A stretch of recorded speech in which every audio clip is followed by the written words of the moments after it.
Fala galera, 2 centavos na área. E bem, a essa altura do campeonato, acho que todo mundo já sabe dos atentados na Bélgica, mas eu queria aproveitar que eu tô aqui um pouco mais perto, pelo menos do que a maioria das pessoas que vai estar vendo esse vídeo, e dividir um pouco da minha opinião sobre o atentado em si, das reações que eu vejo das pessoas, tanto aqui em Londres quanto no resto da Europa, né, mais na Europa continental.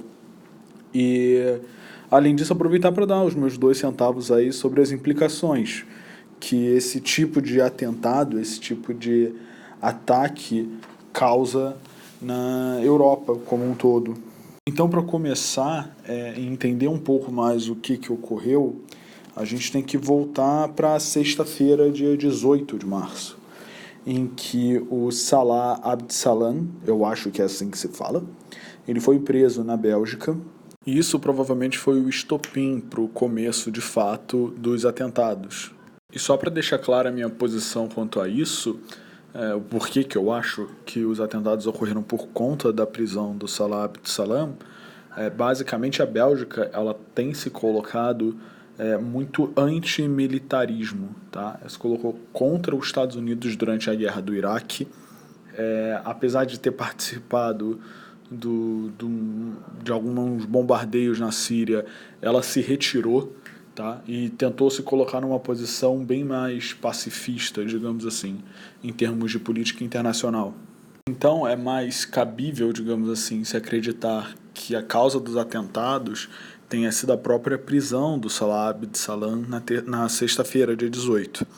Tá? Até isso gerou aí um certo barulho, porque ele ia ser extraditado para a França, e aí agora não está mais, então está uma confusão, ainda não tenho certeza do que eles vão fazer, mas ele, por enquanto, está preso na Bélgica, e ele iria para a França por conta dos atentados que a França sofreu e que mataram 130 pessoas.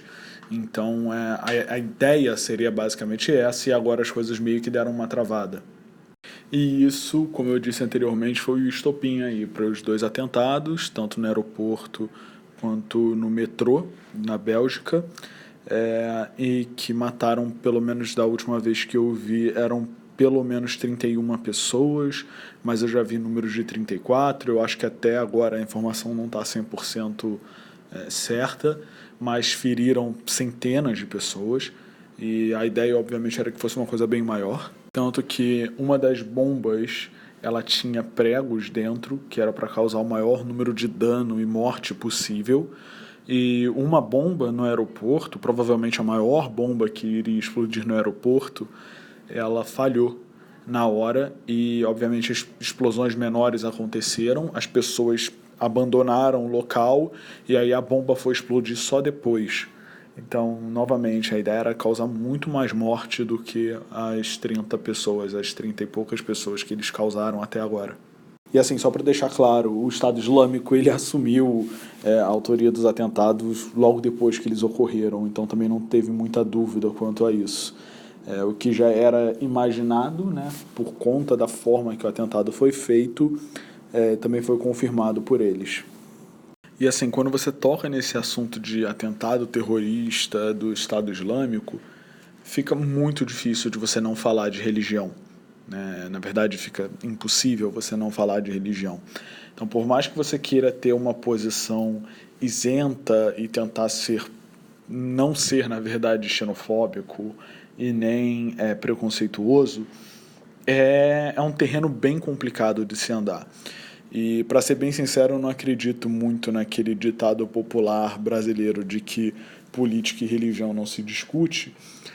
E eu acho que é um ponto bem válido a gente discutir um pouco o fator religioso também, porque ele é provavelmente o mais importante em tudo isso que está ocorrendo. Então, para começar tentando colocar um pouquinho de panos quentes aqui, vamos só lembrar que o Estado Islâmico ele não representa o Islã como um todo, ele não representa o Islã como religião, mas que também o próprio islamismo ele não tem uma figura central, como, por exemplo, o cristianismo tem o Papa. Então você tem os grupos de muçulmanos e cada um tem uma certa forma diferente de agir, uma forma diferente de se comportar.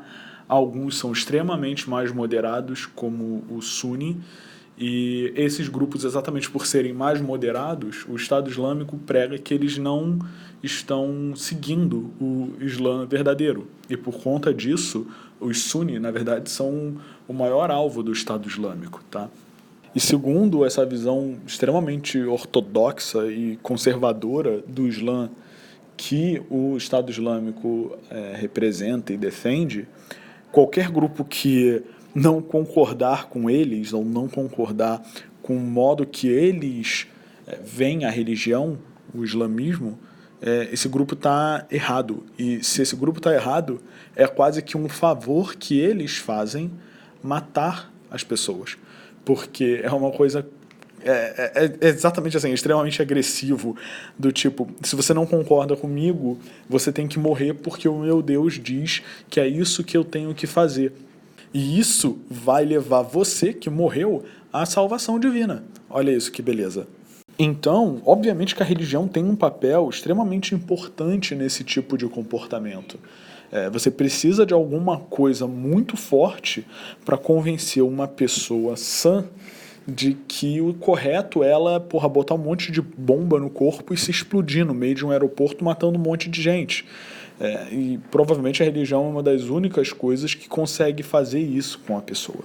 E lembrando só que o Islã, ele é muito similar até certo ponto ao cristianismo.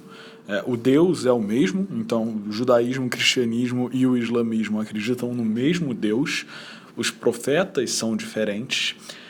E o Islã, ele foi uma religião sensivelmente mais recente, ele tem, 500 ou 600 anos a menos do que o cristianismo. Então, quando o Islã surgiu, o mundo estava vivendo uma era um pouco diferente. E o próprio islamismo já foi extremamente mais aberto com outras culturas e outras religiões, já conviveu em paz, já foi uma religião extremamente secular e pró-ciência. Mas teve meio que uma volta assim, às origens e à moda conservadora e ortodoxa dela. E isso é que causou todo esse fechamento da religião, né? Então, hoje em dia, é uma religião extremamente mais fechada e que você não consegue adaptar muito bem ao século XXI. E vamos lembrar que, mesmo na Bíblia, se você pegar a Bíblia para ler, literalmente falando, você vai ver diversas partes extremamente agressivas e violentas. Só que o cristianismo ele se reformou, na Europa principalmente. Ele se ocidentalizou, digamos assim.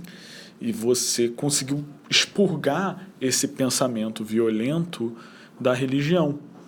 Por outro lado, o islamismo ele se fechou e hoje em dia ele é um fator extremamente forte no mundo árabe e as pessoas levam as escrituras, ou pelo menos um grupo de pessoas, leva as escrituras ao pé da letra.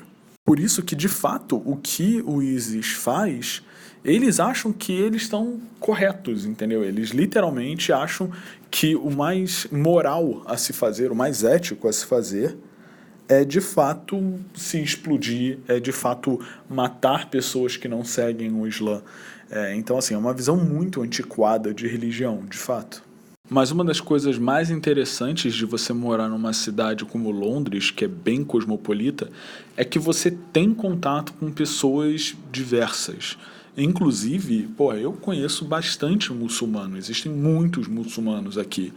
E você consegue ver as pessoas e elas agindo de uma forma completamente diferente do que você espera. Até mesmo se você for na Turquia, por exemplo, é um país um pouco diferente assim, em algumas coisas. Você vê que lá eles ainda são mais conservadores em termos de religião, mas que quando eles vêm aqui para Londres ou para outras cidades na Europa, eles conseguem se soltar um pouco mais. Então você solta esse arreio que a religião coloca nas pessoas. E isso seria um ponto extremamente positivo, porque para você modificar o Islã, você precisa que o Islã se modifique, você precisa que grupos muçulmanos comecem a pregar uma forma diferente de se pensar. E talvez isso é o que esteja faltando. Então, esse contato com a cultura ocidental pode, de fato, causar esse benefício.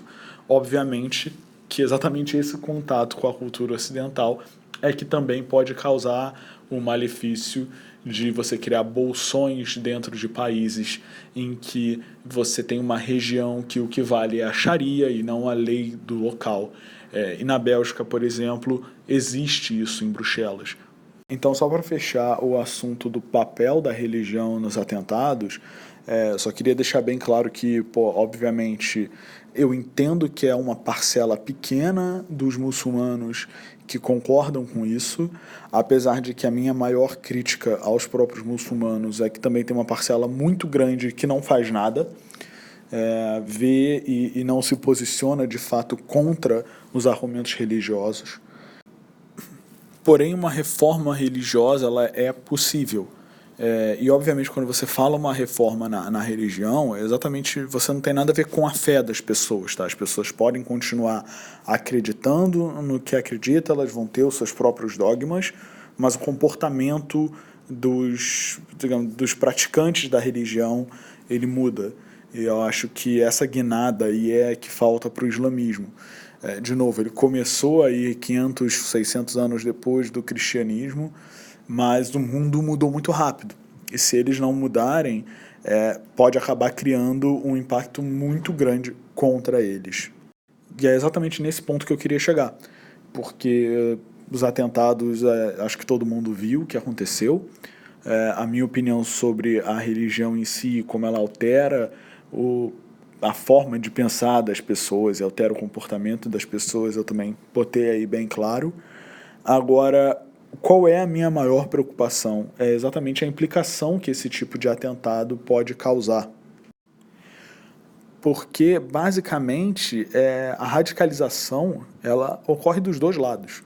Então, você bombardear uma área em que você tem domínio do Estado Islâmico, sei lá, eles vão usar isso como propaganda para atrair mais seguidores. É a mesma coisa que acontece, por exemplo, na Palestina. É óbvio que os grupos eles estão fazendo isso de propósito, eles querem mostrar propositalmente que pessoas inocentes morreram, que civis morreram, eles se escondem no meio de civis exatamente para isso, porque isso é a maior força de propaganda que eles têm. E um bombardeio a mais na Síria, por exemplo, vai causar com que mais pessoas entrem no Estado Islâmico. Por outro lado, um atentado terrorista em solo europeu e que coloca a Europa em xeque, a segurança da Europa em xeque, ele com certeza vai guinar a posição política europeia muito mais para a extrema-direita ou extremo conservadorismo.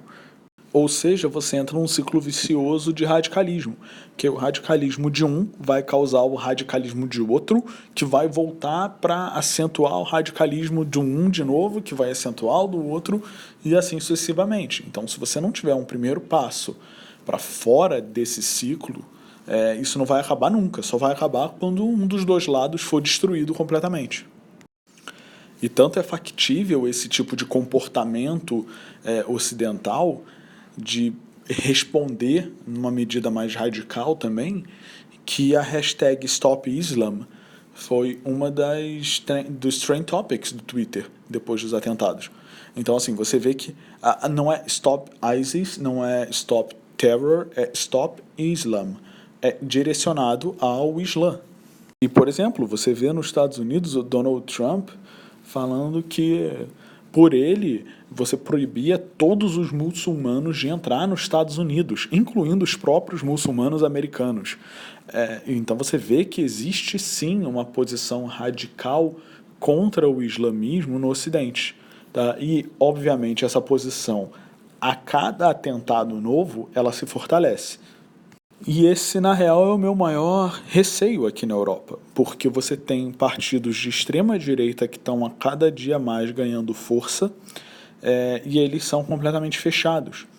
E apesar do esquerda-direita aqui na Europa ser completamente diferente do Brasil, o partido de esquerda, por outro lado, ele é completamente pró-abertura de fronteiras. Então, assim, você tem uma Europa bem dividida entre esquerda e direita nesse assunto, e a cada novo atentado, obviamente, que a direita ganha mais seguidor, digamos assim. E é bem provável que você comece a ter diversos governos de extrema direita surgindo na Europa por conta disso. E veja bem, eu não estou nem querendo falar que governo A é melhor que governo B, ou que a esquerda é melhor que a direita e a direita é melhor do que a esquerda.